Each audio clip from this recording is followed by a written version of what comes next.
Blackdom was a real place located in southeastern section of the New Mexico territory. The Afro-frontier town was a part of a black colonization movement that operated on a continuum influenced by ministers, military men, and black Freemasons.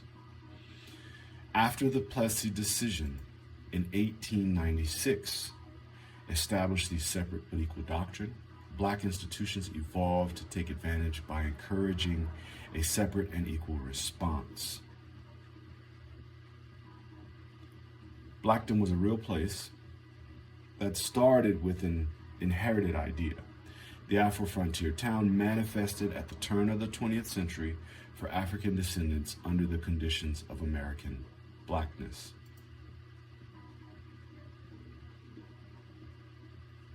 The idea for Blackdom developed throughout the 19th century. In the 20th century, although Blackdom existed as a town for a brief moment, self-determination and how to achieve it were exemplified in the experiment. Significant to the black and ambitious people, Blackdom town site was a proof of concept for how to deliver on the promise of God's sovereignty.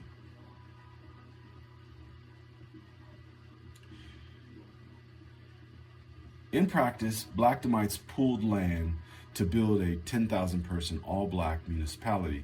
At the core of their movement was the exploitation of land through the homestead process. In 1900, black people totaled less than 200 in Chavez County, and most of them were represented at the beginning of the colonization scheme. From the state of Washington to South Carolina, Blackdomites advertised the organization of an Afrotopia.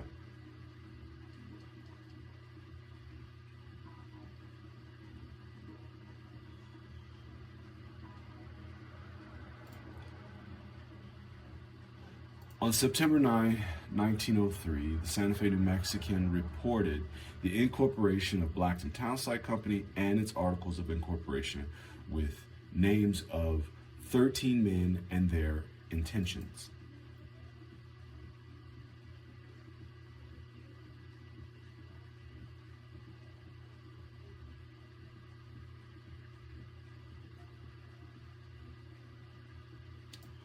Isaac Jones, Blackdom Townsite Company's first vice president, began his homestead in April of 1903.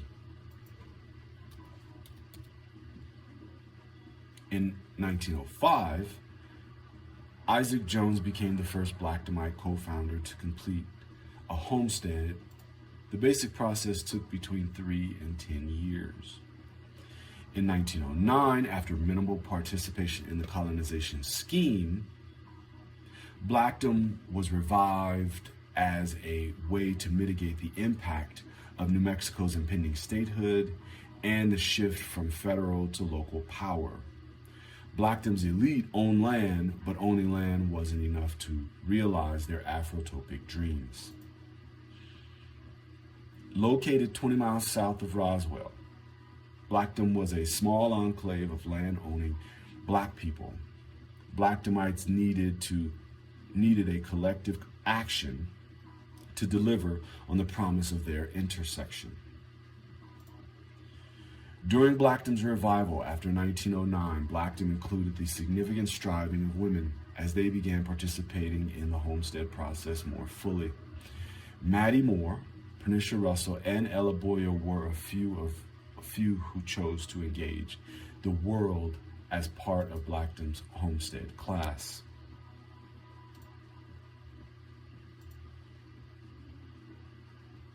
Revival included educating the next generation by also projecting intersectional blackness from behind the Du Boisian veil of Blackdom. For 2 years, Harold Coleman, a newspaper ads man from back east, led the advertising campaign published in the Crisis magazine. Separate and equal, Blackdomites projected intersectional intersectionality, and God's sovereignty. After a few privileged black travelers reported back to the migrating ambitious black masses, Blackdom was a beacon for the illuminated. In revival, Blackdom became a real place, and more than a refuge. They preferred farmers to city folk for the sake of increased production. Everyone was required to adjust to the steep learning curve of dry farming. The agricultural society was a community set on living by God's divine law of sowing and reaping. Seed time and harvest time were different on desert prairies, but the ambitious frontier scheme was refined into a process with predictable outcomes for investors. In 1914, as a signee for Pernicia and Maddie, Frank Boyer completed the land patent for Blackdom's 40-acre town square.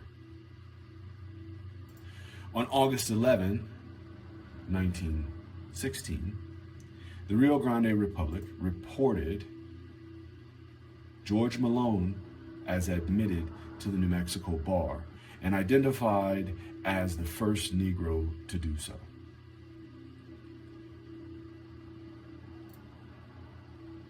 Blackdom's revival backdrop included the Mexican Revolution raging in the borderlands as the U.S. entered World War. Pushed to the forefront, black children were conscripted from Blackdom into military service. People under the conditions of American blackness, patriotic to a separate but equal system, put the future of the small village on hold and shifted their activities 20 miles north.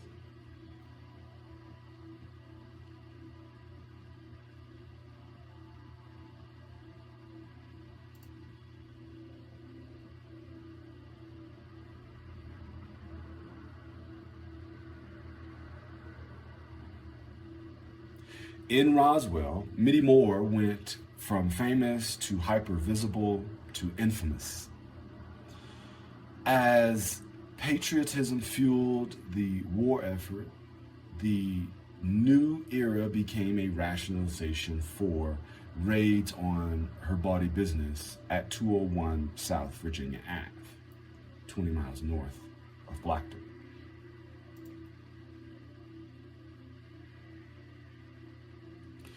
During the shift to Roswell, the image of black people was under assault across the world.